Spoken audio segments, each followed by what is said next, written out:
So I mean, just talk about like the Crohn's for a minute. Like, so Yeah. again, let's talk about like what does Crohn's essentially have to do with like sleep, and how does sleep then help benefit for that particular disease? For sure. And it's definitely a chain. What you just said, it really just links to like how does one part of the body relate to everything else, and especially how productive we are and how we perform in our day-to-day lives. So Crohn's is essentially inflammation.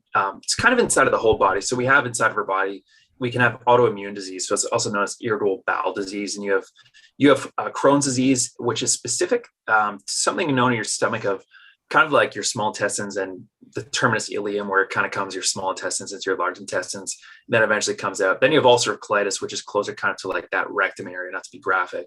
But what that turned into is because I have inflammation inside of the body, my body is constantly trying to put out the fires when my body was inflamed, Mm. of trying to lower the inflammation inside of the body. Now, inflammation isn't a bad thing. It's actually good. For example, when we cut ourselves, when we get a scab, that's our body trying to heal itself. I mean, it's really a work of art. But where it doesn't benefit us is where, our body comes in and our immune system overreacts because it thinks that there's an ongoing attack on the body, and that's actually happening. And that's what happens with Crohn's, is we have an oversensitive immune system that kind of comes to the rescue and does that. And that's what turns into Crohn's, where you get a lot of inside of the small intestines or wherever it is inside of the stomach.